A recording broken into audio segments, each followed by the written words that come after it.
Ladies and gentlemen, it is 6:30, so we'll go ahead and call this meeting to order. Thank you all for being here, and if you would, if you can, please stand and join us for the Pledge of Allegiance.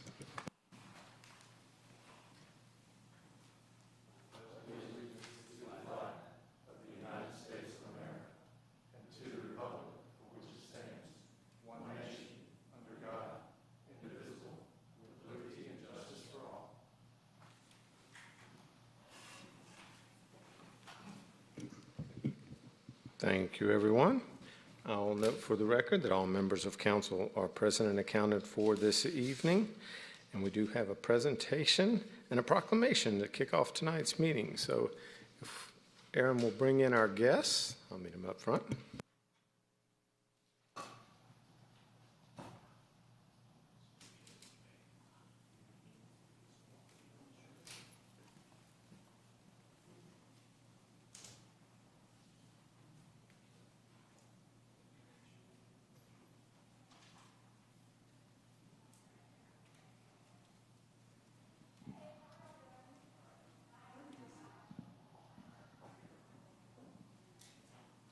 Thank you, sir.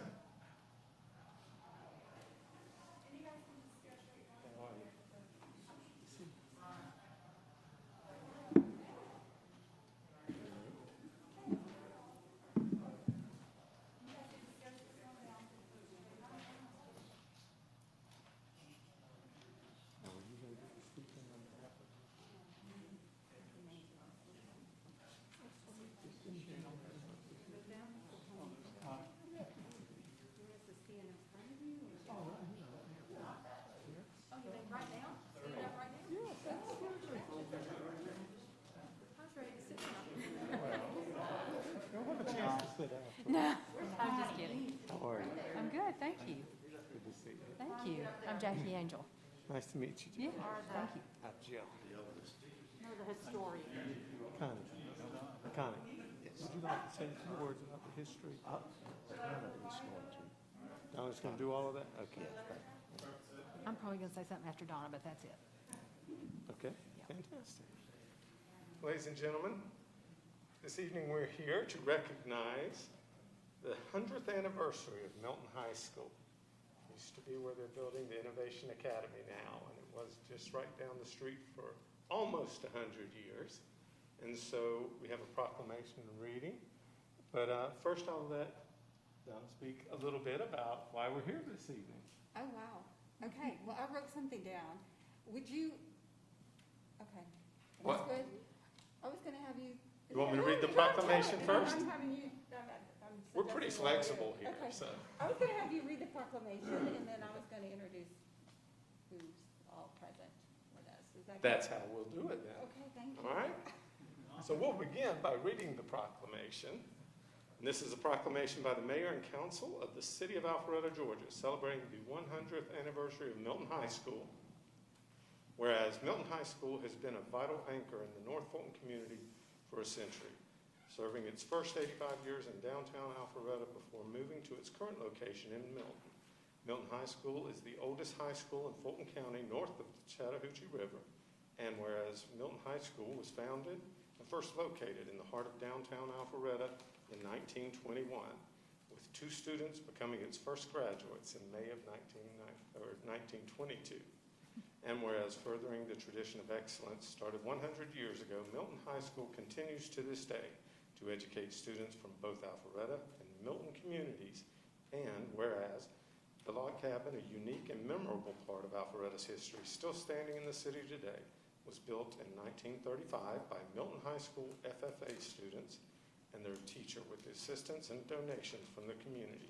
And whereas Milton High School is widely saluted as a stellar educational institution, ranked as Georgia's 9th best high school by Niche with an A+ grade, and 21st statewide by the U.S. News and World Report. Milton High School has graduated more than 15,000 students, many of whom have made exceptional contributions in a vast array of industries and fields. And whereas Milton High School has been recognized as a College Board Advanced Placement Merit School, a Georgia School of Excellence, and a National Blue Ribbon School of Excellence. And whereas Milton Eagles, through the school's 15 athletic, art, and academic programs, have earned more than 40 state championships. The award-winning Milton Theater and Fine Arts program includes the only U.S. public high school CIRC program. As individuals in extracurricular groups, students have made far-reaching civic contributions, having given immeasurable hours of service, and whereas Milton High School has provided 5 mayors and countless council, commission, and board members who have led and assisted in the successful operation of the city of Alpharetta for many years. And now, therefore, we, the mayor and city council of Alpharetta, Georgia, do hereby honor and celebrate Milton High School and the class of 2021, the 100th graduating class. We salute the students, alumni, and educators, past and present, who have made Milton High School an exemplary institution for decades. Proclaim this 25th day of January, 2021.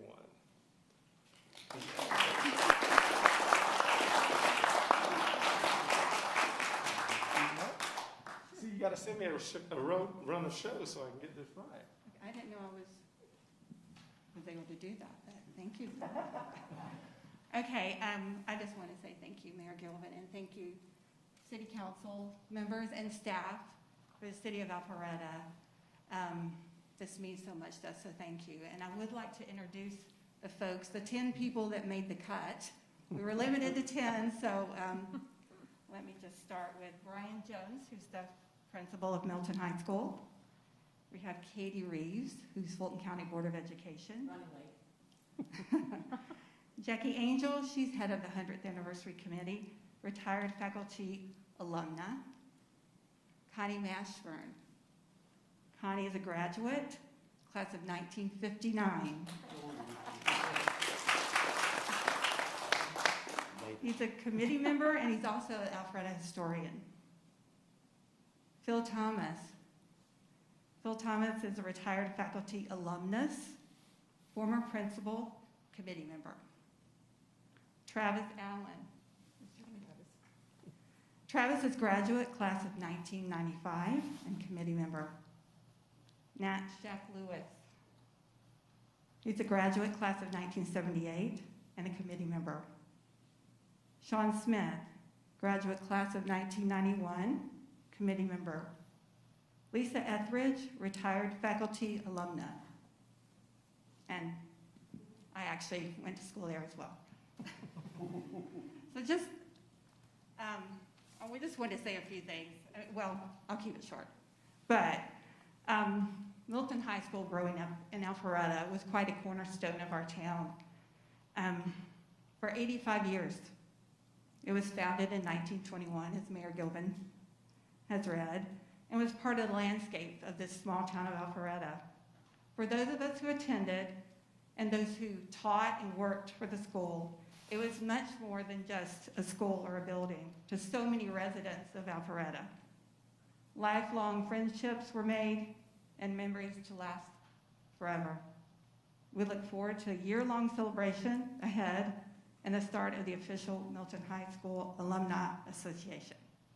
Thank you.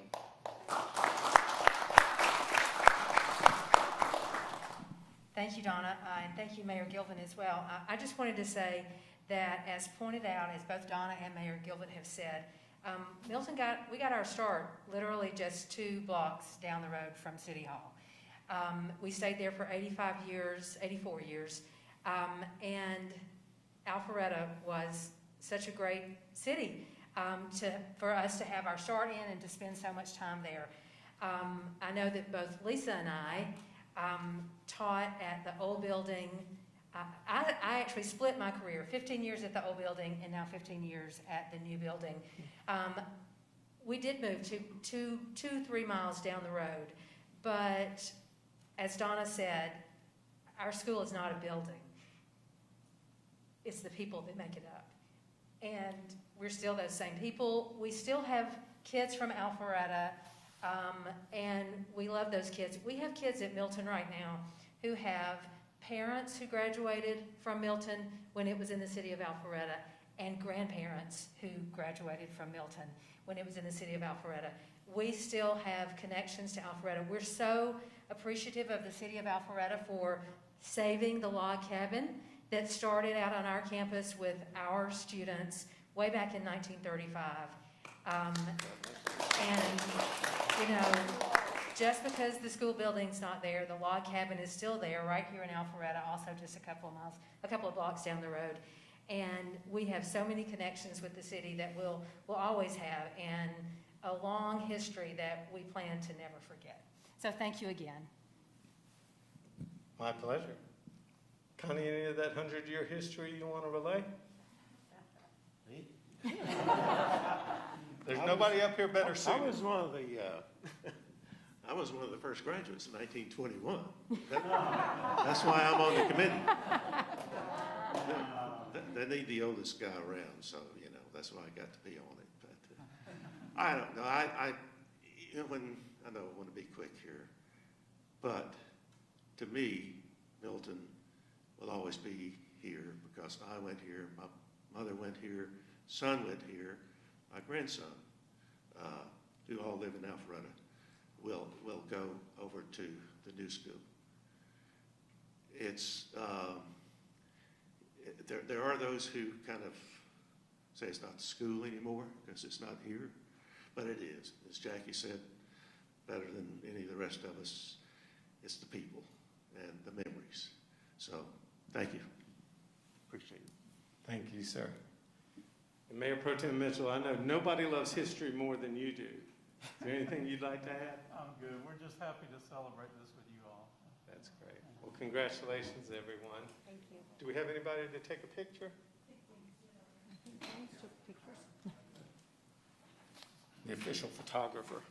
Take a picture with my camera? I'm sure that he can. Will he? What was the question? I'm sorry. Will you take a picture with her camera too? It's me.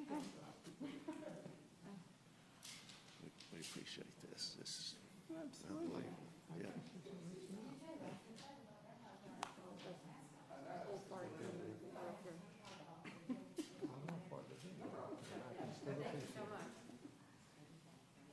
Okay, you guys, have a photo. Yeah, everyone definitely smile. I see those big smiles. Okay. Great, thank you. Thank you, everyone. Thank you so much.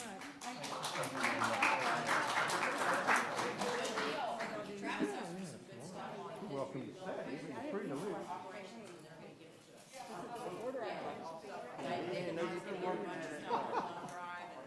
Here, Travis, I'm gonna give you this one, because I know I've got another one at home. Thank you, Mayor. You're welcome. Here, Travis, you have to take the set. That's cool, back to work. Yeah, and I've got the other, I got that. Thank you.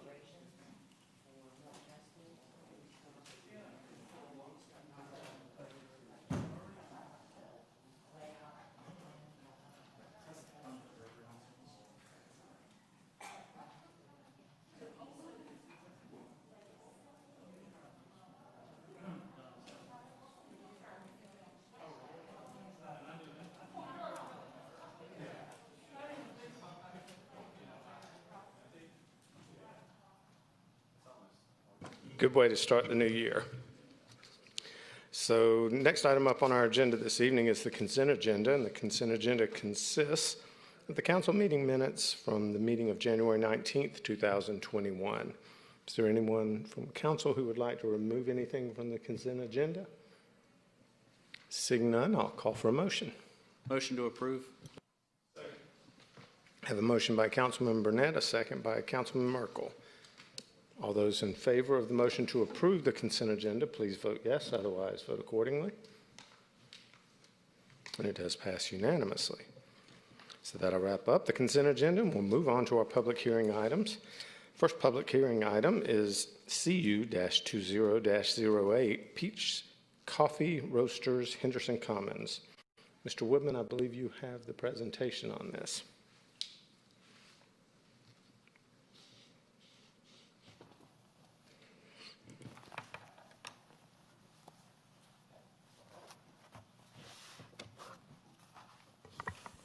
Thank you, Mayor and Council. The first item before you this evening is a conditional use to allow Peach Coffee Roasters to operate a restaurant with drive-through in a new multi-tenant building in the Henderson Commons Shopping Center. The use requires approval of a conditional use in the C1 Neighborhood Commercial District. I have the location map on the overhead. The subject property is located at 735 North Main Street, near the southeast corner of North Main and Henderson Parkway. Also have a street view of the location looking from North Main, looking south into the shopping center. Surrounding properties are zoned C1 Neighborhood Commercial to the northeast and west, and CUP Community Unit Plan to the south. Addington Place Assisted Living Facility is located to the north. Advance Auto Parts is located to the west. There's a Montessori school to the east, and the Somerset at Henderson Village subdivision to the south. Henderson Commons is a 33,000 square foot shopping center on 8.6 acres, developed in 2008. Businesses occupying the center include Lumber Liquidators, Leather Creations, and the Boxing Club. Conditional use, you may remember a conditional use was approved in 2019 to allow the Dunkin' Donuts at Stonewood Village, which is catty corner to this intersection, located here at the northwest corner of the intersection. This property is located in the Highway 9 LCI, which does have a vision to improve walkability and overall character of that area. The corridor is home to several strip centers that are currently underutilized and underperforming. In general, drive-through restaurants do not promote walkability. However, a local coffee shop with drive-through would generate fewer trips than a national chain coffee shop or restaurant.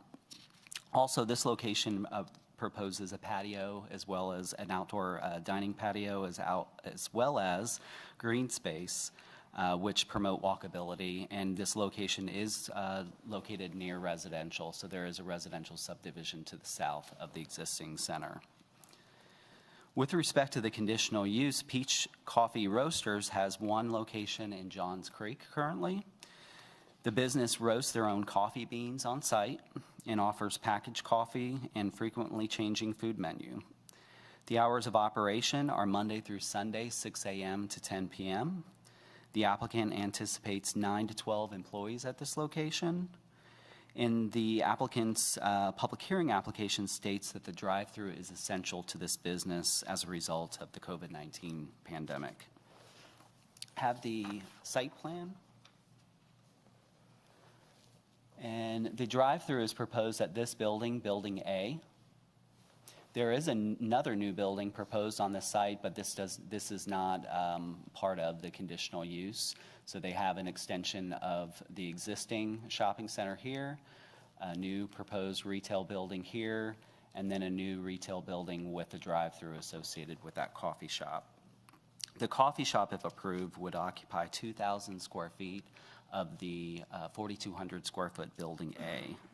There is sufficient parking at this shopping center to serve both the existing and proposed uses.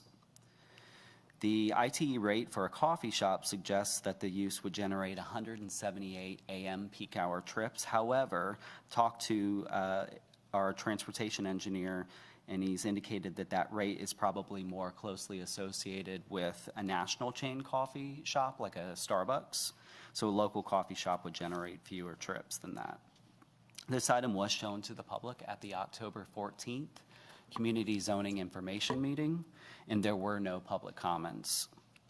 Staff has reviewed the applicant's proposal and finds that the conditional use is not in conflict with the established criteria. The proposal should not have significant impacts to the surrounding properties, which are also developed with commercial uses. Of course, promoting walkability along North Main Street is a goal of this area, and we need to carefully consider a drive-through based on traffic generated as well as supporting restaurants with outdoor space. This item was considered at the January 7th Planning Commission meeting. There were no public comments at that meeting, and after discussion, Planning Commission did recommend unanimous approval subject to the following conditions. 1, restaurant with drive-through window shall be added as a conditional use at 735 North Main Street, Building A, and limited to no more than 2,000 square feet. 2, conditional use approval shall be limited to Peach Coffee Roasters, which is primarily a coffee shop. No additional restaurant with drive-through window use or subleasing shall be permitted on the approved out parcel. 3, building with drive-through shall be substantially like the submitted architecture and materials with final approval by DRB. New buildings shall be non-painted brick with final approval by DRB. 4, drive-through lane shall be screened to car height along its east side with a row of taller growing evergreen shrubs such as hollies or tialos. 5, outside speakers shall not be audible from off-site properties. 6, hours of operation shall be Monday through Sunday, 6 a.m. to 10 p.m. On 7, I have a minor change, have added in some language at the beginning of that first sentence, just to clarify the purpose of the condition. And that would read, to soften the look of the existing painted brick building from North Main Street. So I'm specifically discussing the existing building at this center. Pots planted with ornamental trees and shrubs of various sizes and colors shall be provided along the frontage of that building. Pots shall be of a material and color that is compatible with the shopping center with final approval by DRB. 8, developer shall assess and replace any dead, dying, or missing required landscape material. 9, developer shall provide a pedestrian connection from Highway 9 sidewalk to the front door of the business, including adequate striping through the parking lot as approved by staff. I also would like to, I suggest that we would add a sentence to the end of condition number 9 that states, crosswalk striping in the parking lot shall be approved by staff at land disturbance permit. And the reason for the addition of that sentence to 9 is you see that there's a pedestrian crosswalk striped through the parking lot of the center, and it goes across that drive-through. That issue was brought up to me by a member of council. I did speak to our transportation engineer, and he said that he would like to assess that and would normally look at those pavement markings through the parking lot during the land disturbance permit process. So that's why we're asking for that addition to number 9. Condition number 10, developer shall provide right-of-way if necessary for the GDOT Highway 9 project, including right-of-way and permanent and temporary easements. The landscape strip along Highway 9 shall be accommodated within the GDOT Highway 9 project, and required landscaping removed as a result of the project shall be replaced at project completion. And the last condition, this condition was asked to be added by the Planning Commission by the applicant.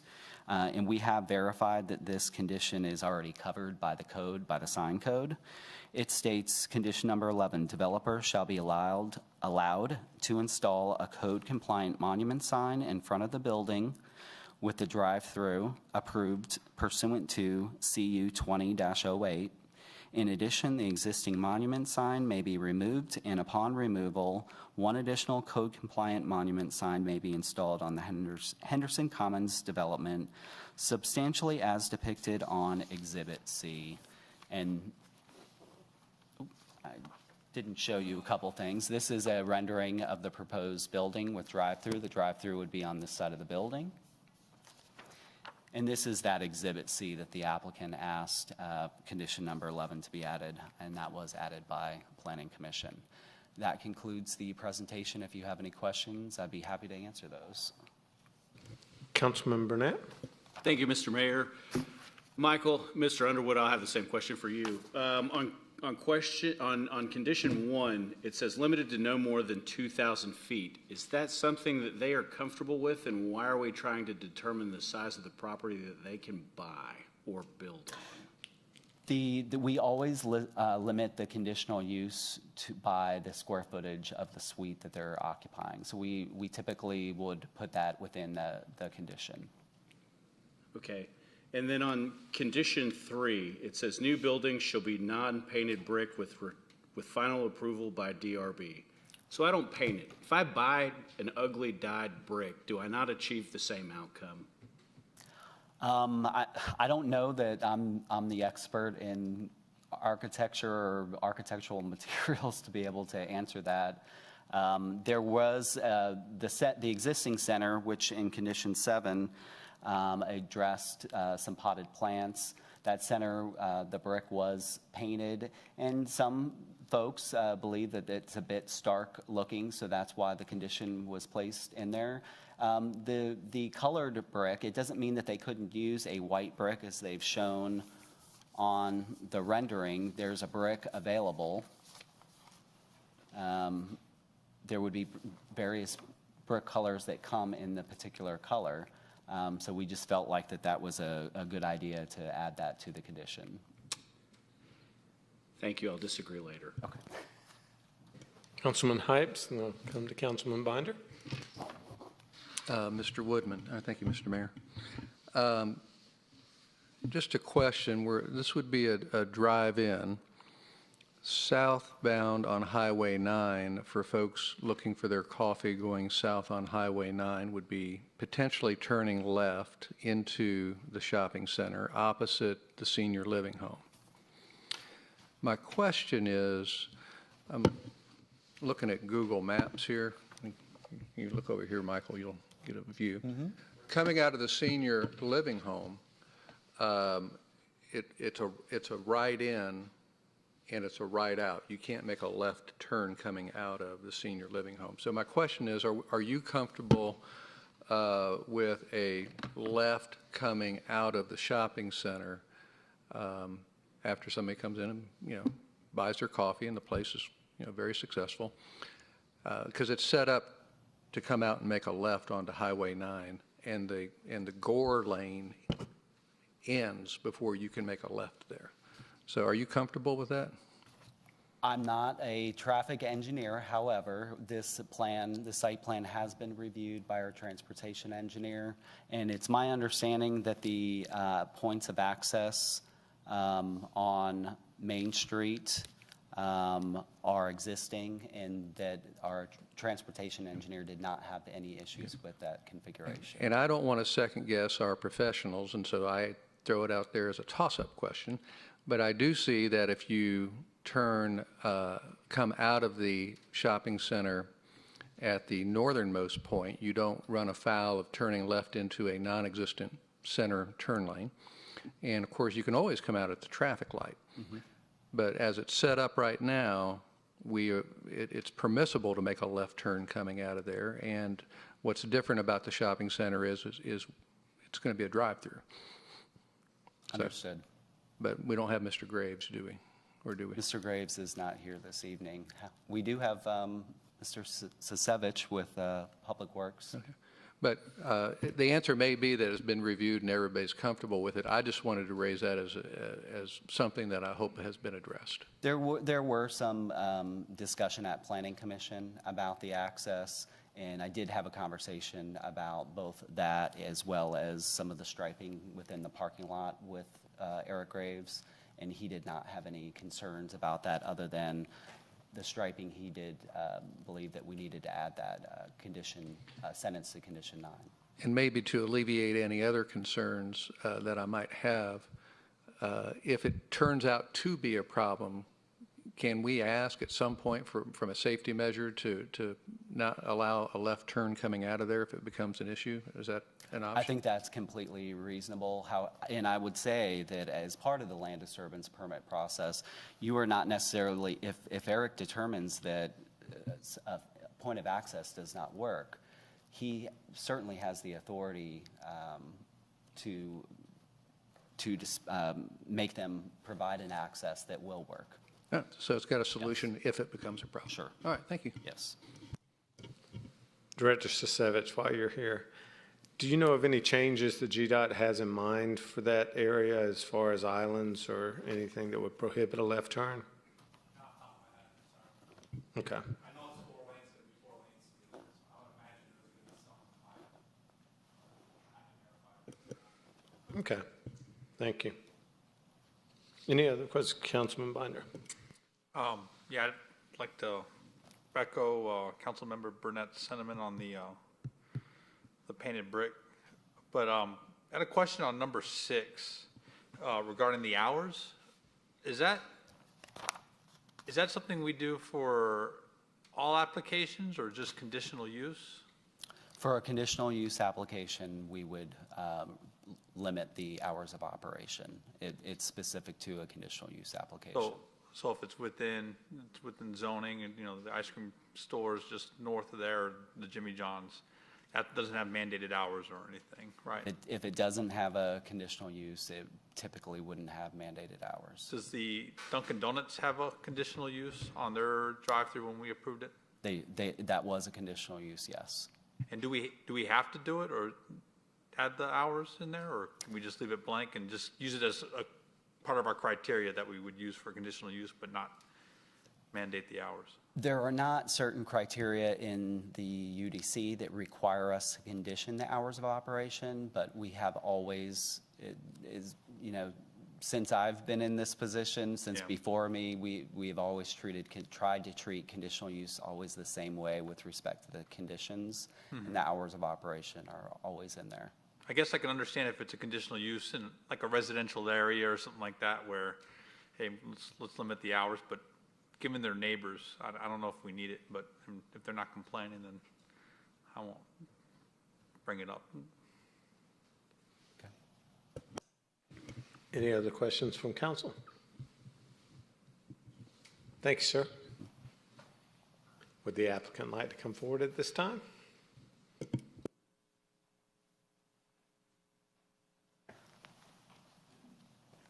Thank you.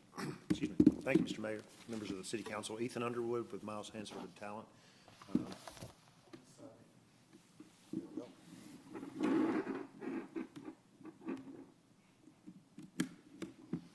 Michael's given a very good presentation, and appreciate all the work that planning staff has done to help us get. We do want to acknowledge that we know that one of the problems that we've dealt with is that this main building was painted without DRB approval. And we'll just own up to that. Our client was not aware. He understood architectural designs and construction requires that, but he did not understand that fixing up his existing building would be a violation of the regulation. So he apologizes for that, but he's owning up to it. So we are here supporting the staff condition, particularly regarding the putting the potted plants out front. Let's see where we are. Do we have? F8 is right now looking at your snow scene. Mm-hmm. On your laptop, you're going to have to change your display settings, so it should be F8 functioning. I think we have an F8 on that. Well, sure enough, you don't. All right. Worked at Planning Commission. It will here. It's just.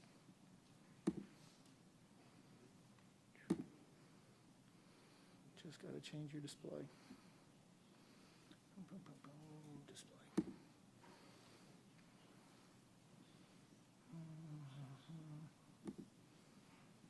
Let's see.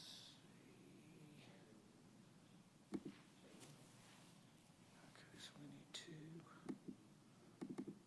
Come on.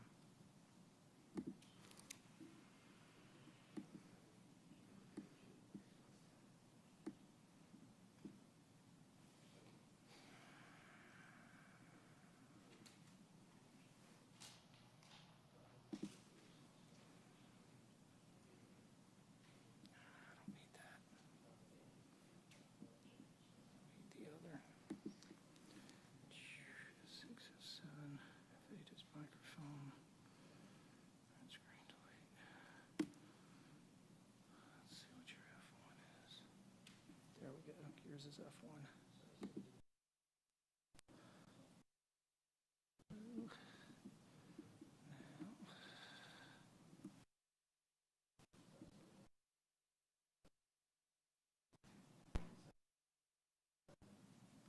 I just got to get that to go away.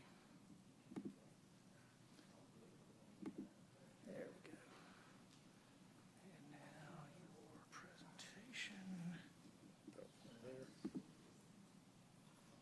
Come on. All right. To your presentation.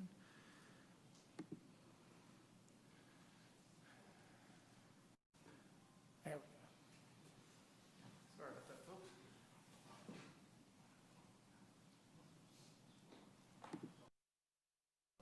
display? There we go, finally, thank you. As stated, this is the aerial view, and you can see the existing center to the south. Now, where we're proposing the drive-through is almost 300 feet from the nearest residential structure behind this existing center. So concerns that we had heard was, will this create noise? The existing building creates a natural sound barrier to protect those neighbors as well, but also staff has a condition stating that no drive-through audio device can be audible off-site, which we think will protect the neighbors as well. As stated, this is showing a preliminary landscaping plan. This zooms in on the area, so you'll see significant landscaping between the building and the drive-through area. Also, staff has recommended conditions that DRB will finally have to approve for landscaping along the east side of the drive-through area. Crosswalk is hatched to the north for safe access to the front of the building. Again, we're quite comfortable. This is a rendering of the building. Now, Councilman Hypes, I believe, was the one who asked about the 2,000 square foot limitation. That is just to clarify that this is one pod of this building, so we're comfortable with that. I think the intention is just so that we don't open this up to being a Waffle House or a drive-through restaurant. That's the sole user on this. So this will be a multi-tenant building, and the drive-through facility will be capped at 2,000 square feet. This is the existing building. You can see it's already been painted.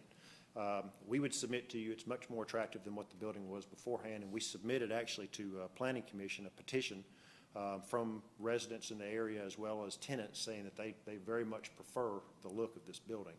But this is an area that's the western wing of the existing structure. This will be blocked. You will not be able to see this from Highway 9. Again, there's the full landscaping plan. This shows a photo from Highway 9, so you can see it's set a good ways off of Highway 9. And these landscape islands will be updated and beautified so that you have a nicer landscaping plan, but also soften the building, the existing building and the new building.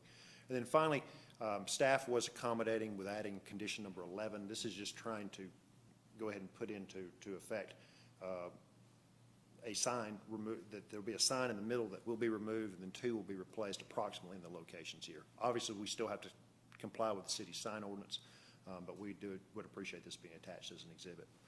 With that, we are comfortable with staff's conditions, and we're happy to answer any questions that you have. Councilwoman Richard. Thank you, Mr. Mayor. Thanks, Mr. Underwood. Just to clarify, the 2 additions that Michael Woodman made in regards to condition 7 and I think condition 9, you're comfortable with the additional language? Yes, Councilwoman. Okay, thank you. Any other questions for the applicant? All right, thank you. Thank you, Mr. Underwood. Ms. Cobb, do we have any public comment cards on this item? We do not, sir. But if there's anyone here that would like to come forward and speak on this matter, now's your opportunity to do so. Seeing no one, we'll close public comment. I have a motion from council. Yes, Mr. Mayor, I'll offer a motion to approve CU-20-08 Peach Coffee Roasters, Henderson Commons, subject to the conditions as reviewed by Mr. Woodman. Second. Have a motion by Councilwoman Richard, a second by Mayor Pro Tem Mitchell, and that motion was to approve CU-20-08 Peach Coffee Roasters, Henderson Commons, and the conditions as laid out by Michael Woodman. Any discussion? Seeing none, all those in favor of approving the motion to approve CU-20-08 Peach Coffee Roasters, please vote yes, otherwise vote no. And it does pass unanimously. Congratulations. Next item up on the public hearing agenda is CU-21-01/V-21-01 Savair Nails and Spa, 55 Roswell Street. Hope I didn't mangle that too. I studied Spanish, not French. Mr. Woodman, you have the floor.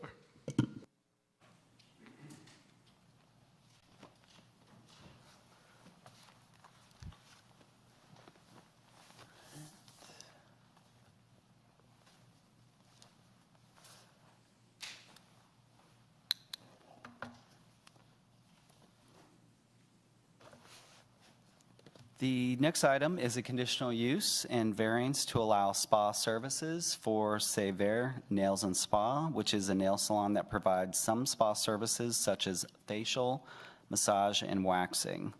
A variance has been advertised and requested to reduce the minimum distance between comparable spa services uses.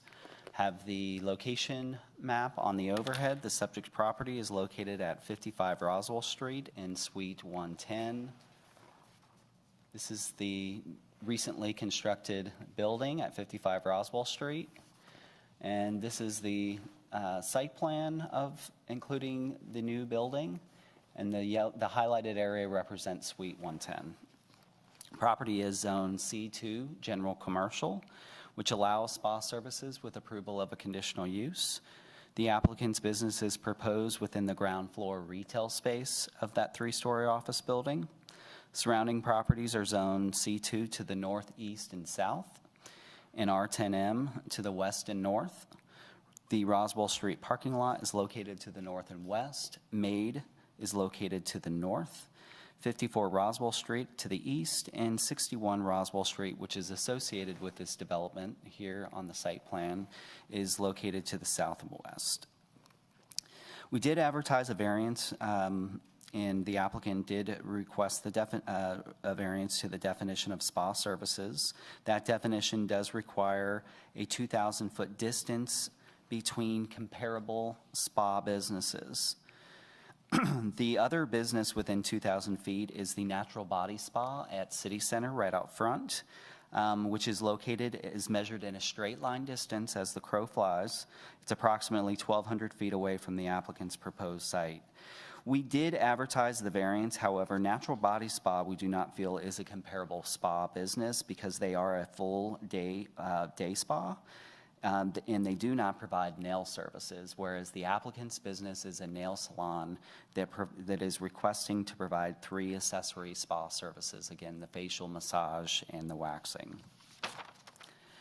Sever is a new business with a primary focus on nail services. The applicant's business model is to offer eco-friendly and sustainable services and products. I believe the translation of the business name is It's Green. So that makes sense with the sustainable services and products. Hours of operation are Monday through Saturday, 9:30 a.m. to 7 p.m., and Sunday, noon to 5. The applicant anticipates between 10 to 12 employees at this location. And the space would accommodate 13 manicure stations, 8 pedicure stations, retail display, and 2 spa treatment rooms. The applicant did provide some nice renderings of the interior of the space, and she'll be able to show those to you during her presentation. This item was shown to the community at the December 9th Community Zoning Information Meeting, and there were no public comments. Staff has reviewed the applicant's proposal and finds that the conditional use does not conflict with the established review criteria. The proposed use would complement other uses along Roswell Street and contribute to the downtown walkable environment. In addition, the applicant's business and Natural Body Spa offer different services. This item was considered at the January 7th Planning Commission meeting. There were no public comments, and Planning Commission recommended unanimous approval, subject to the following conditions. 1, spa services shall be added as a conditional use at 55 Roswell Street, Suite 110, and limited to no more than 1,918 square feet. 2, conditional use approval shall be limited to Sever Nails and Spa. No additional spa services, businesses, or subleasing shall be permitted within the approved space. 3, spa services shall be limited to facials, waxing, and massage. 4, hours of operation shall be Monday through Saturday, 9:30 a.m. to 7 p.m., and Sunday, 12 to 5. 5, window signage shall be limited to no more than 10% of the window area, no lighting, window trim. And that concludes the presentation. I'm happy to answer any questions. Any questions from council for staff? Thank you, Mr. Woodman. All right, thank you. Would the applicant like to come forward at this time? That's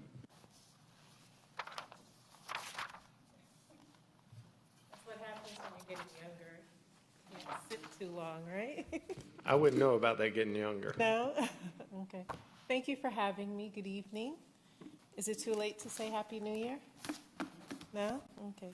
And by the way, Mr. Mayor, you pronounced the name very well. C'est parfait. Okay. So my name is Laurence Patton. My nickname is Cookie, so my colleagues, family, and friends know me as Cookie. So feel free to remember me as Cookie. My staff will be calling me Cookie as well as my clients, okay? So I just want to give you a quick, brief introduction as to who we are and what we do. So C'est Vert, AKA It's Green, is a very chic and fashion-forward nail spa, and we will be offering the highest quality, eco-friendly, and sustainable products and services. Our goal is to redefine nail care. So keep in mind that nail care does include self-care. So it's not just hair, it's not just diet, it's also your nails. And our approach is very unique. So we have a unique and healthy and environmentally conscious approach with the use of non-toxic, breathable, vegan, and cruelty-free products, as well as luxury services that will be customized for each client, along with having a positive impact on their health, as well as we're taking into consideration the environment. Because as you know, toxic fumes affect your health as well, and as well as what you put on your skin, on your body. My inspiration for this was several years ago. I was a fashion designer for more than 20 years. I started my career in the fashion industry. I'm not going to give you the year because I'll be telling you my age. But I started my career with Liz Claiborne. See, I just told you my age, yeah. With Liz Claiborne. I've also worked for Halston, if any of you remember the line Halston. We were trying to bring it back to the world after his passing, but unfortunately that didn't last very long. So it gives you an idea of my background. So throughout my career, I had to maintain an appearance when I would do, presentations on the collections. So I would definitely go to beauty spas and get catered there. And I've learned so much about that industry because many people don't understand that fashion and beauty merge. As you probably see on Instagram and on television nowadays, you have celebrities promoting not just skincare, but they also have clothing lines. I started to literally get sick and tired of going to nail salons because of the fume, because of the vapors. And I've had a respiratory condition all my life, and in 2005, I was also diagnosed with lupus. So I'm very sensitive to vapors, as well as to food and lifestyle. So I made a major change in my lifestyle due to my personal health, to my health. And it's been known that these toxic vapors have affected nail technicians' respiratory systems as well as reproductive systems. I have several family members in the medical field. Actually, some of them are here in Alpharetta, in Fulton County, and they've shared with me that they've seen a lot of nail technicians, not just with respiratory and reproductive issues, but also early signs of lung cancer. And they believe it's due to the toxic products that are used in nail salons. Okay, so what sets us apart from the nail salons, just in general, in the industry, is that we're taking that eco-friendly route. So we're starting out with the products. So most of our products are what we call 7-free products, at least 7 free. And what that means is the products are free of major, the chemicals that are really toxic to your body. I can't pronounce most of them, but I can tell you that just one has 22 letters in the name, so you could imagine how scary that sounds. So it's like tetrabutyl hydroperoxide, camphor, even formaldehyde. And these are toxic to the body as well as to the environment. So to balance this, we've also decided to go with using alkaline water in our space. As you know, alkaline water is a little cleaner than regular water.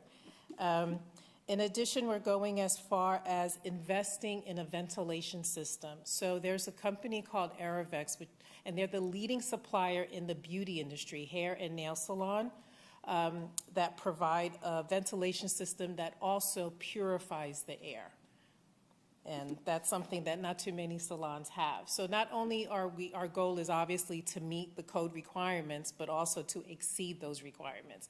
And one way is to use this specific ventilation system, as well as add in an extra air purifier in the space for our clients as well as our staff. The other item that I want to discuss is the services. So with pedicures, what happens is many clients come in and unfortunately they have diabetic, ulcers, and the technicians are not really trained to pay attention to that. They mistaken those ulcers for calluses, and you're not supposed to treat that client. You should be referring them to a podiatrist. So I've collaborated with a local podiatrist where I will be referring my clients to that podiatrist here in Alpharetta. Okay. Our staff will also have extensive training. All of our nail technicians are required to have what we recognize as an advanced nail care technology certification. So what that is basically is, it's a study of, it's a very in-depth study of aseptic nail care with high respect towards health. So most of the nail salons that you might know of, they just have your standard state-required nail technician license. So this is an added benefit, not just for the staff, because we're offering them continuing education as well, because if you don't have it, we'll definitely provide that continuing education, and we will give them a certain amount of time to get the certification, and we will be teaching that on the premise as well. Also, this industry has an extremely high turnover of nail technicians, and we all want to remain employed, right? No matter what our career goals are. And one of the things I want to offer, other than continuing ed, is I have a plan, hopefully maybe 2 or 3 times a month, to bring in some local yoga instructors or fitness trainers so that we can encourage them to get fit as well. Because sitting for several hours a day, as we probably all know during this time, working from home can be hard on the body. I mean, I know it's hard on me. As you saw, I was limping over here on my way here.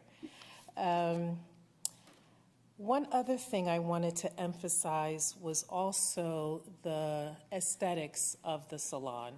I mentioned sustainable services. I've done extensive research. I've been making a lot of phone calls throughout Fulton County, particularly Alpharetta, and obviously I will be using a local builder. But I've done some research on what type of furnishings I can use to contribute to the narrative of this being an eco-friendly salon. So I made a conscious decision to use reclaimed wood for my desk, as well as our featured wall, which I will show in 1 minute. We'll show that in 1 minute. Our feature wall, we will be having a live wall. Actually, I know you're familiar with the Avalon Hotel. When you walk in, they have the live wall. By the way, I've thought of that 10 years ago, so they stole my idea. But they actually inspired me to just go ahead and do it, because I've been hesitant on including that in my design. So what I would like to do is just show you a 30-second video so you can get an idea of the space, and then I'll show you a few photos. Okay, that's the live wall right there. That's a live edge table, actually, right there as well. Our pedicure bowls will be copper. Copper has antibacterial properties as well as medicinal benefits. Our manicure tables, as well as the pedicure station, will have a source capture system provided by Aravex Systems. Okay. Could you show the first image? So what do you think? It's nice.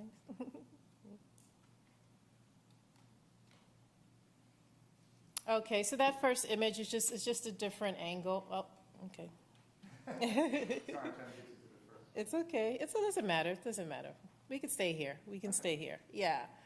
So as you can see, the downward draft there, the vents, that's where we'll have the source capture system. The tubing will be under the table. So as the clients are getting their manicures, especially when you use a nail filer, you have a lot of particles, you know, from dust that can be unhealthy as well.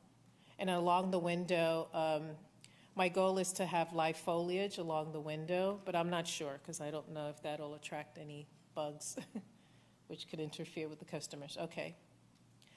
Here you can see the front desk. Our goal is to use reclaimed wood there, as well as the foliage above. Hopefully we can, I don't know how I'm going to maintain that, but our plan is to use live foliage there. Next picture. Okay. And there you have a better view of the copper pedicure bowls. And once again, we're using alkaline water as well. Any other pictures? Yeah. Okay, and then you have the live wall. Okay. Oh, okay, thank you. Yeah. And that's actually about it. You know, our goal really is to contribute to the city of Alpharetta and its beauty. I am very health conscious, so I'm bringing that into my business. I also believe in paying forward. So once we're back to normalcy, I hope to become more involved in some community outreach events and programs. The senior community is dear to my heart. Since I was 10, I've been volunteering at a lot of local senior centers. And one of the things I would like to do, if possible, I have to look into it, if I can volunteer our company to, you know, give them hand massages, foot massages, maybe manicures or pedicures, if that's allowed. You know, depends, of course, on the facility. And I just appreciate your time and thank you for listening. I tend to ramble a lot because I'm really passionate about this. And I hope I didn't take up too much of your time. Don't worry, we're going to be here anyway. Oh, okay. We appreciate it. Thank you. Do we have any questions from council at this time? Councilwoman Richard. Great presentation. Oh, thank you. Really looks like a terrific business. Just wanted to verify that the conditions that Mr. Woodman read earlier, the 5 conditions that you're supportive of? Yes, yes, I am. Great, thank you. Thank you. Any other questions from council? Thank you, ma'am. Oh, merci beaucoup, monsieur. Thank you very much. Told you I speak Spanish, not French. Well, it's close enough. It's close. Thank you. We appreciate it. Ms. Cobb, do we have any other public comment cards at this time? We do not, sir. But if anyone else here would like to come forward and speak on this item, now's your chance. Seeing no one, we'll close public comment. Do I have a motion from council? Yes, Mr. Mayor, I'll offer a motion to approve CU-21-01/V-21-01 Saval Nails and Spa, 55 Roswell Street, subject to the 5 conditions as read by Mr. Woodman. I have a motion by Councilwoman Richard and a second by Councilman Merkel.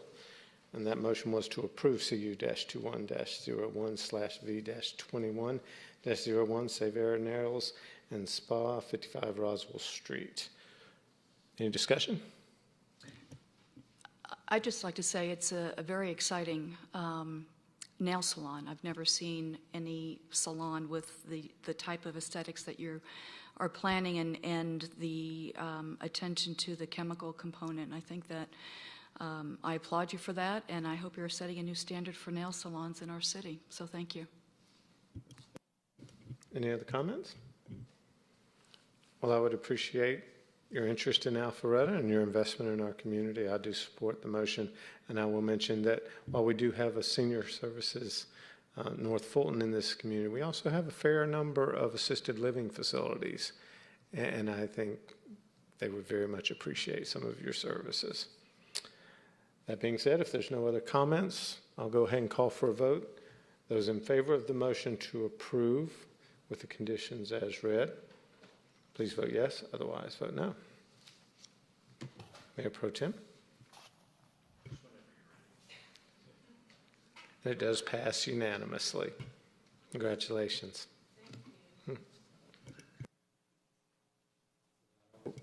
That'll bring us to the final item under public hearing this evening, and that is PH-20-18, Unified Development Code Text Amendments North Point Overlay. Ms. Cook, I believe you have the floor finally.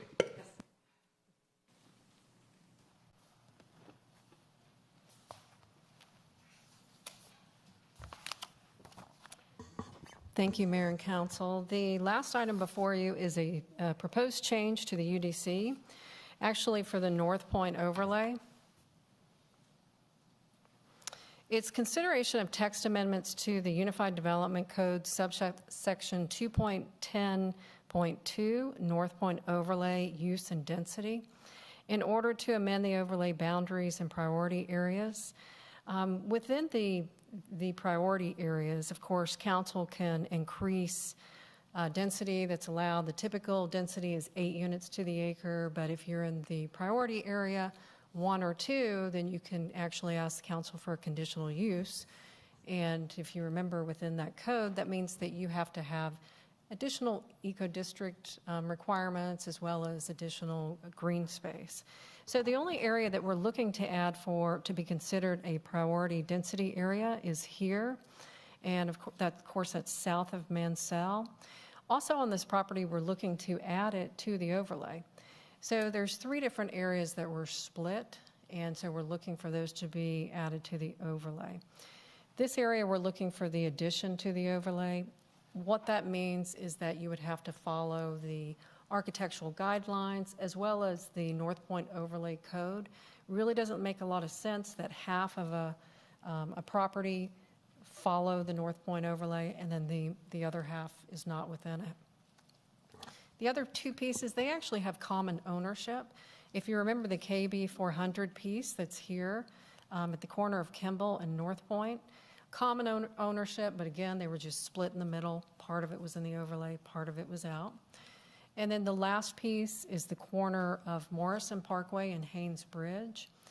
And on that one, same ownership. And I think what happened originally with that is they split it by that existing large, the Georgia Power easement. So that's probably how the mapping originally happened.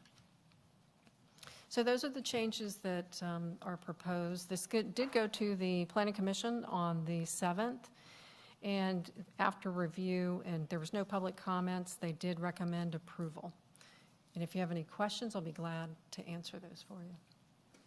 Any questions from council for staff on this item? I see none. Thank you, Ms. Cook. Mr. Thomas, do you mind reading this ordinance, please, sir? Ordinance to amend Article 2 of the Unified Development Code of the City of Alpharetta, Georgia, to amend Section 2.10 North Point Overlay with respect to the overlay boundaries and priority areas to include conflicting ordinances and for other purposes. Thank you, sir. Ms. Cook. Ms. Cobb, do we have any public comment cards? We do not, sir. Thank you. But if anyone would like to come forward and speak on these UDC changes, now's your chance. Seeing no one, we'll close public comment. Do I have a motion from council? Yes, Mr. Mayor, I'll offer a motion to approve PH-20-18 Unified Development Code text amendments, North Point overlay, and the ordinance as read by Mr. Sam Thomas. Second. We have a motion by Councilwoman Richard, a second by Councilman Binder, and that was to approve PH-20-18 Unified Development Code text amendments as read by City Attorney Sam Thomas. Any discussion? Seeing none, I'll go ahead and call for a vote on the motion to approve. Otherwise, vote yes, or vote no. And it does pass unanimously. So that I wrap up our public hearing for this evening, and we'll move on to old business. Next item is item A under old business, consideration of amendment to the Safe Hotel Ordinance. This is a second reading, so there'll be no public comment. Director Robinson. Good evening. No changes from our our recommendation from last week, so we stand prepared to make the amendments if you so approve. Any questions from council at this time? Thanks, sir. Mr. Thomas, would you mind reading this ordinance? An ordinance of the mayor and council of the city of Alpharetta, Georgia, to amend Article 6 of Chapter 42 of the Code of the city of Alpharetta, Georgia, to amend regulations promoting safe hotels within the city, to repeal conflicting ordinances, to provide for an effective date, and for other purposes. Thank you, sir. Do I have a motion? Yes, Mr. Mayor, make a motion to approve the amendment to the safe hotel ordinance as read by Attorney Sam Thomas. Have a motion by Councilman Heitz to approve consideration of amendment of safe hotels ordinance, second reading as read by Sam Thomas, city attorney. Motion was by Councilman Heitz, second by Councilman Binder. Any discussion? All those in favor of the motion, please vote yes. Otherwise, vote no. And it does pass 6-1. So that'll wrap up the old business, and we'll move on to new business. And the new business item to start us off is the Board and Commission Appointments Planning Commission. Councilwoman Richard. Thank you, Mr. Mayor. Yes, I would like to nominate Valerie Manley to fill one of the 2 alternate positions on the Planning Commission. I think we all know Valerie really well as a very actively engaged member of our community, and I believe she will serve as an alternate. She'll be a strong candidate in that position, so I'd like to appoint her. Do we have a second? Second. So we have a motion by Councilwoman Richard, a second by Councilman Binder. Any discussion? I think that's an excellent choice. She always has her presentation sharp and together, and she stays on top of things, and so I think she'll be an asset to our Planning Commission. I agree. Is there any other discussion? That being said, we'll go ahead and call for the motion to approve nominating Valerie Manley to the Planning Commission alternate position. All those in favor, please vote yes. Otherwise, vote no. And it is unanimous. Thank you. Next item up under new business is consideration of a resolution to provide certain benefits to members of the city's boards, commissions, and authorities. Mr. Regas, I believe you're presenting this one.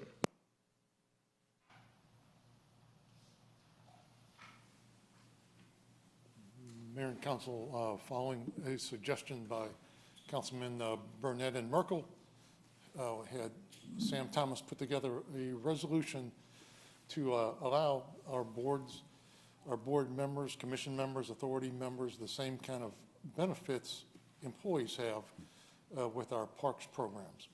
So that's before you tonight, and if y'all have any questions, I'll be happy to answer them. Any questions from council on this item? Thanks, sir. Mr. Thomas, would you mind reading this resolution? Yes, sir. A resolution of the mayor and council of the city of Alpharetta, Georgia, to provide certain benefits to members of the city of Alpharetta boards, commissions, and authorities, to provide for an effective date to repeal conflicting ordinances and resolutions and for other purposes. Whereas the city of Alpharetta, Georgia, the city, has a number of volunteer boards, commissions, and authorities whose members devote countless hours of service to the betterment of the city and the community. And whereas the City Department of Recreation, Parks, and Cultural Services provides a wide variety of classes, programs, and activities for the community, some of which require the payment of registration and other fees as a condition to participation. And whereas the city currently provides a 100% waiver of such fees for full-time city employees, and whereas the mayor and council have determined appropriate to provide the same waiver of fees to members of boards, commissions, and authorities and their respective immediate family members. Now therefore be it resolved that the mayor and city council of the city of Alpharetta, Georgia hereby grant a 100% waiver of city of Alpharetta recreation, parks, and cultural services fees and charges to members of the city of Alpharetta boards, commissions, and authorities, including immediate family of such members. It's further resolved that this resolution shall become effective immediately post adoption and it shall apply to fees that come due following the effective date of this resolution. And it is further resolved that all ordinances and resolutions in conflict with this resolution are hereby repealed to the extent of such conflict. And it is further resolved that the resolution shall remain in full force and effect until repealed. Thanks, sir. Ms. Cobb, do we have any public comment cards on this item? We do not, sir. But if there's anyone here that wants to come forward, now's your chance to do so. Seeing no one, we'll close public comment. Do I have a motion from council? Yes, Mr. Mayor, I'd like to make a motion to approve the resolution to provide certain benefits to members of the city's boards, commissions, and authorities. Second. We have a motion by Councilman Burnett and a second by Councilman Merkel, and that was to approve consideration of a resolution to provide certain benefits to members of the city's boards, commissions, and authorities, as read by City Attorney Sam Thomas. Any discussion? Councilman Burnett.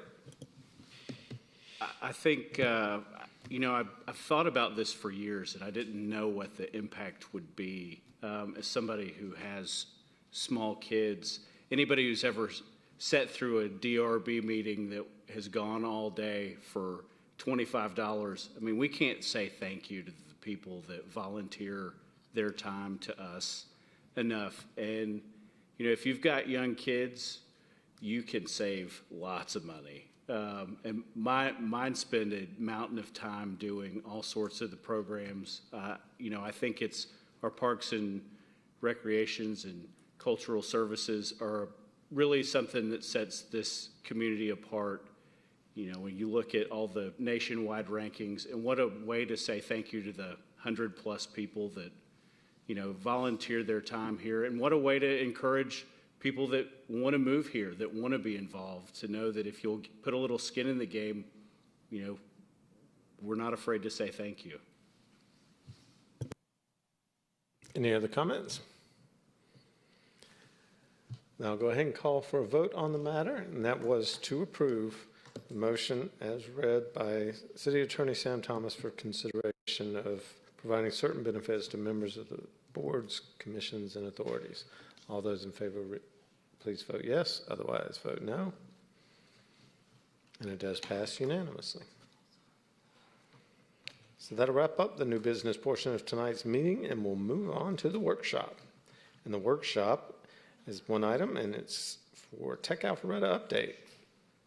Mr. Thomas, you have the floor. Ms. Cashin, if you don't want to come forward, please join him.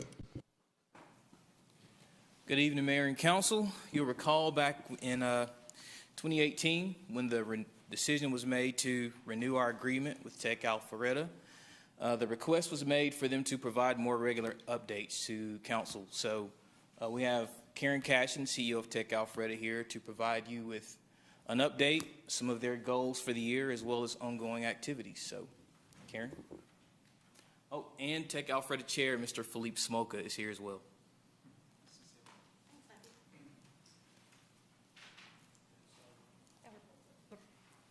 Mr. Mayor, City Council, pleased to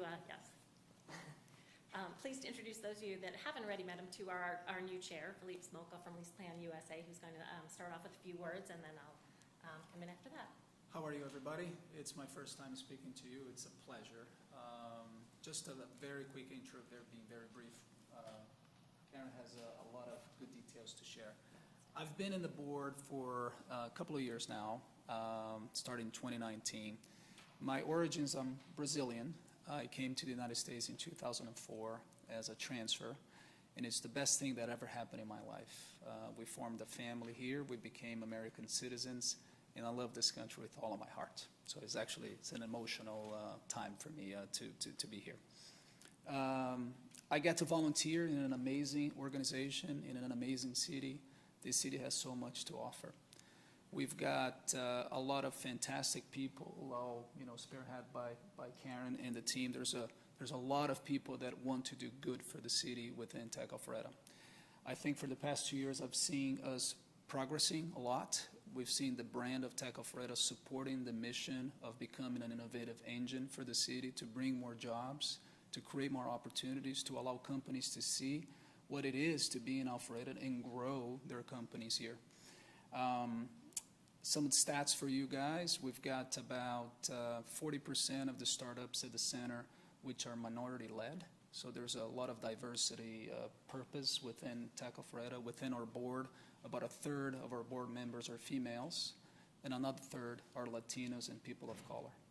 And it's a purposeful mix that we want to have because we believe diversity will help us be better, and I believe this is also part of how we see the makeup of the city as well.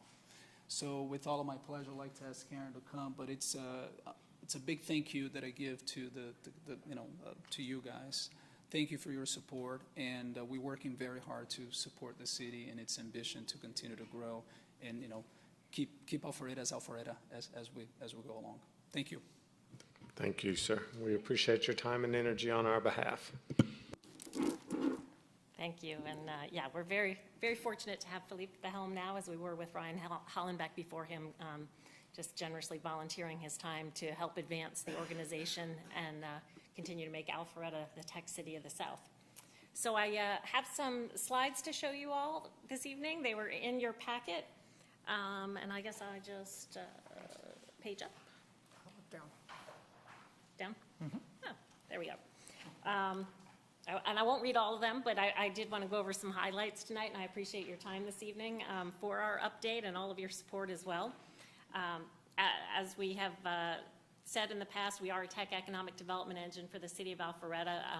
Appreciate our close partnership with you all, and it's our goal is to continue to grow new companies and new jobs for the city, attract and retain the tech companies that are here already, and help attract, retain, and grow the skilled tech workforce here in the city as well. As you know, at any given time, we have between 45 and 55 tech startups incubating at the center, creating brand new technology and intellectual property. 14 have graduated from the center since it opened in 2015. And they've created, those graduates that have remained in Alpharetta have created nearly 600 new tech and service industry jobs here in the city. And all totaled of all the graduates all together created a total of almost 1,000 new jobs for the state of Georgia as well. And just as an aside, we've also had a number of other cities come to us to look at our model as the prototype for their potential creation of an incubator in their own towns. City of Franklin a few years ago, and then the city of Greenville, South Carolina, about a year and a half ago, came out with a large team and spent half a day with us at the incubator as well. So we're really proud of what we've accomplished with the city's support and encouragement. We're helping to attract and retain the tech companies in the city by continuing to grow and support the thriving tech ecosystem that's been created. We had a record-breaking 40 events, 40 programs that we held in 2020, and those were attended by, we doubled the number of attendees at those events last year over the year before. It was 1,000 in 2019. We served, or not even 1,000 in 2019, and we served 2,000 technology executives with our programs last year. We take that as a real affirmation that we're continuing to deliver the type of educational and tech thought leadership programs that are of interest to the tech execs in the city and here in the North Fulton area. And obviously the incubator itself, running a vibrant startup incubator, makes the city very attractive, not only to the tech companies that are here, but to tech companies and other companies that are looking to potentially relocate and look and see if there's innovation as well as skilled workforce here in the city. And for our board members, we love having them involved. We've built the board really intentionally over the past few years to try to get representative voices from almost all of the large tech enterprise companies in the city of Alpharetta, a few outside the city of Alpharetta, as well as several mid-market size companies and more emerging startup size companies, so that we can continue to get a really broad-based perspective. And while they're engaged because they care about the city and giving back to the community, it also engages their companies and their employees by virtue of the fact that they've gotten involved on our board. They get their companies involved And that's really, they see that as a great retention, not only a recruiting tool, but a retention tool for their companies as well. The fact that there is this tech organization here in the city that they and their employees can plug into, programs that they can attend, a startup incubator that their company can potentially partner with if they're interested in new technology. So all of these things are very attractive to our existing tech companies that are here, as well as to new companies that may be considering the city. And then lastly, we also offer board assistance, which I think I've mentioned in the past, with recruiting upon request by the city. Specifically, Matthew Thomas has recruited a number of our board members in the past to attain various functions that could be helpful to recruiting more technology companies to the city. And then on the skilled tech workforce front, which we hear again and again always as a very, very big area of interest and sometimes concern for the area tech companies, you know, where are they going to find their skilled tech talent? We do our best to help attract, retain, and grow that workforce, not only by supporting the thriving tech ecosystem out here, which helps to attract skilled workforce that may not otherwise necessarily know much about Alpharetta and may not otherwise consider it as a place if they're not living in Alpharetta, if they're downtown in Atlanta. Maybe that, you know, they don't know much about the city. Do they want to come out here and work for one of the tech companies when they know that there's a thriving tech ecosystem out here, in addition to all the fabulous amenities in the city of Alpharetta, like the Greenway and the Alpha Loop and Avalon and City Center? It makes it a much more attractive place and a much easier sell for the tech companies that are out here to recruit. And we also have a great partnership now with the New Innovation Academy. We've brought them 8 of our board companies already to join their business partner program, and we're actually helping them to develop the specifics of that business partner program as well, and anticipate a very heavy role in the future with mentoring and coaching over at the school to help grow the next generation skilled workforce here. So 2020, as we all know, the gatherings and challenges were different last year, but our mission remained the same. We did some pivoting as we needed to, like everyone did, and our persistence brought really exceptional results for 2020, which we're very excited about. Of course, Philippe, as you met, who's EVP of Lease Plan USA here in Alpharetta, began his term as our new chair. We, despite the times, we're still able to continue adding board companies. ADP is back on the board. Bank of America is a first-time board member. Park Avenue Gaming here in Alpharetta is a new board member, and we added new sponsor companies with some very big name sponsors. In addition to ADP and Bank of America and Park Avenue Gaming, High Res Studios became a sponsor for the first time. Bank of America became a very significant sponsor of the organization, and Restore Point just recently joined on, also a City of Alpharetta tech company, just joined on as a major sponsor of our incubator. We pivoted to all virtual events in late March of last year, and felt, because of the fact that we couldn't be having the in-person programs and meetings that are so important to the tech community, that it was very important to up the number of programs that we were providing so that we could continue to reach out and show the tech community that they did still have a community even if they couldn't come out and meet in person. This was important not only to our startups, critically important, but also to the technology executives in the area, which, as I mentioned, led to the major increase in attendance at our programs last year as well. Also, as I said, we have current startup numbers, 48 startup companies. So our net loss of startup members in 2020 at the incubator, net loss due to the pandemic, ended up being 0, which is really astonishing. We lost 12 and we gained 12 in 2020. And it put us well ahead of our, I wouldn't call them competitors, but our partner incubators throughout the region that saw some serious attrition last year because of the pandemic. So we were both pleased and, quite honestly, relieved to find ourselves in that position by the end of last year. We worked very, very hard to continue to market and reach out and bring in new startups. We had our 7 mentors continued. We now have 281 startup mentoring sessions were held by our mentors last year. It's a very, very popular program for our startups. It makes a tremendous difference for them to be able to work for free with industry veterans, and we believe that it's helping significantly contribute to the successful growth of our startups at the incubator. And one person that never is officially on the mentor directory, but probably does more of it than anybody else in our center, is Dale Sizemore, our Director of Operations here in the audience, who's also just been a tremendous force and a tremendous mentor to our startups. We had 3 startup graduates in 2014 total since we opened in 2015. And we actually have 6 startups actively hiring. So that number's, I haven't updated it on here, but I was incorrect about before. In addition to Data Seers hiring, one of our grads, FarmWave is hiring, Finisec is hiring, and Voxy, one of our current companies hiring. We have 2 other companies hiring as well that are currently center members. So there's a tremendous amount of growth that's gone on even during the pandemic.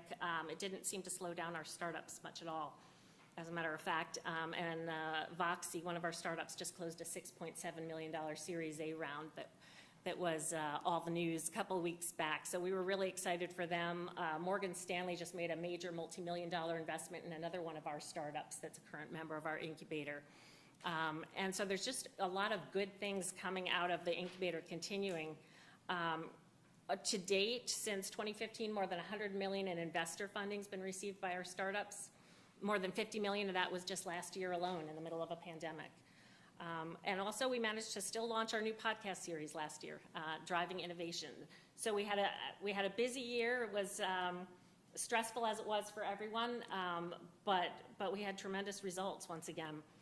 On the financial side, we exceeded our 2020 revenue projections. We beat our 2020 expense projections. We showed a net profit, and we brought in a record level of sponsorship revenue, beating our projections by 188%, which I was extremely pleased about, it being the middle of a pandemic.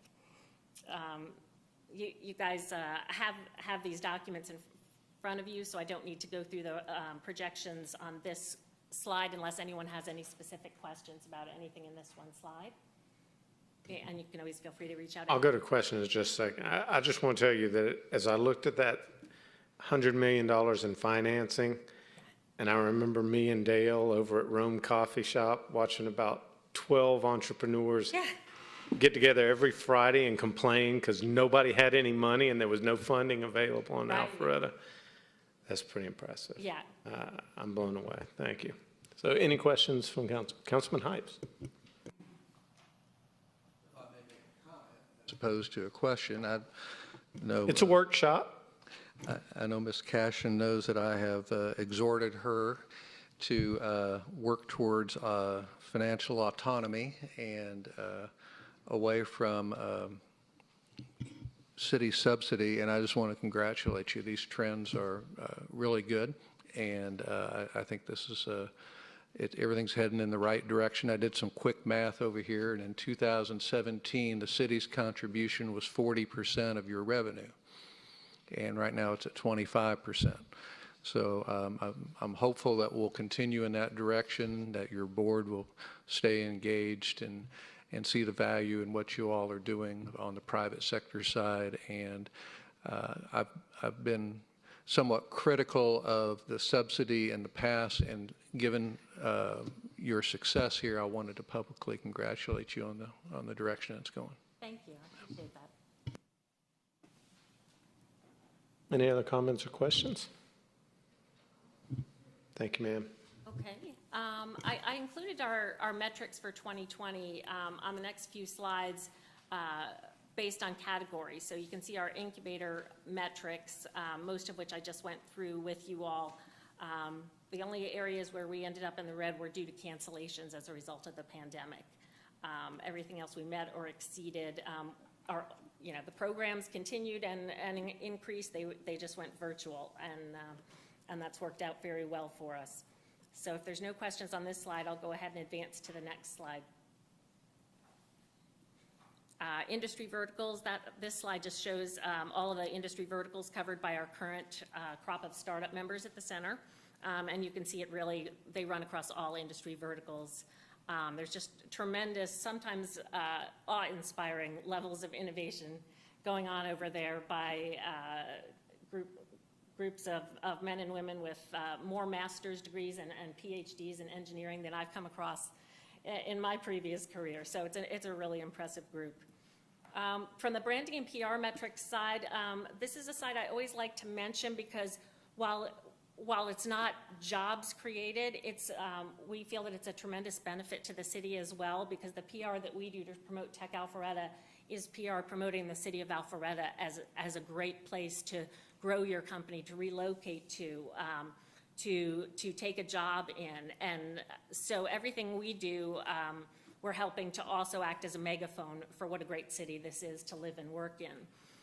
Just a couple numbers I'd like to point out here. You can see on the left our social media numbers are continuing to trend upward in 2020 over the year before, in parentheses, which is absolutely our goal. Our wonderful PR firm posted 1,731 times for us last year alone, and resulting in 20 million media impressions for Tech Alpharetta. There were 235 news articles that mentioned Tech Alpharetta, and I can tell you that in every article that I'm involved with about Tech Alpharetta, I'm talking about the city of Alpharetta as well. We did 15 blogs that we posted. As I said, we launched the new podcast series.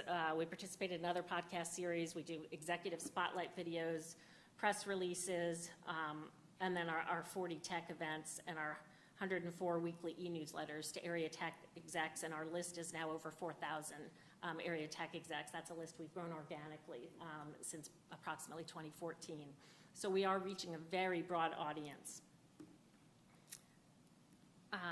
Board metrics, we now have more than 24 senior and C-level area tech exec board members who are just phenomenal. The engagement level has been tremendous from this group. They're really dedicated. They're huge supporters. We have 5 of Alpharetta's 6 largest employers serving on our board. That's 83%. You can see on the left-hand side of this slide the board company's level of participation. Back in 2018, it was $17,500. In 2020, it was $121,000. So the board companies are not only giving of their time and sharing their experience, but they're also supporting us financially, which has made a tremendous difference as well. Any questions on this one? I don't see any questions. No? And then this is just a view of our board of directors as of December 31st, so that you can get a look at the companies that are currently involved, as well as our community partners who've been terrific, and of course and you all. So we still have a few more companies we're targeting to add to the board, but we're just about at critical mass with getting who we want from a company standpoint on the board. So as I said, we're really, really happy with the group. And Matthew Thomas has been a tremendous help in making introductions into companies where we may not have had a contact. So thank you, Matthew, for that and everything else you do for us. And then the last slide is just to show you, this is the sponsorship program that I built when I came in the door in 2017. So we went from 0 sponsors, other than, of course, the city in 2017, to this list of sponsors today. And there's some real marquee names on this list. We do a lot of hustling to bring in those companies, and we work really hard to give them ROI on their investment. So with that, I will stop talking and entertain any questions from you all. But again, I just wanted to thank you all and let you know where we stood after a challenging pandemic year, that we're here, we're doing great, and we're going full steam ahead. Any questions? Any comments? No questions. Councilwoman Richard. Karen, I think your leadership here just speaks volumes. This is just tremendous results here. Thank you. And especially in a pretty trying year with the pandemic. And I'm thrilled to hear about the business partnerships with the STEM school. I think that's a great opportunity, and looking forward to hearing more about that. I think that's a great opportunity. Thank you. And I forgot to mention, but we are still very much engaged with Fulton County Schools as a whole with their Talented and Gifted program. So we placed 6 of their students last year in internships with our startups at the center, which is just a win-win for everybody. That's great. Thank you. Anyone else? Thank you. You've done a great job, and we really appreciate it, especially in a year like the one we've had.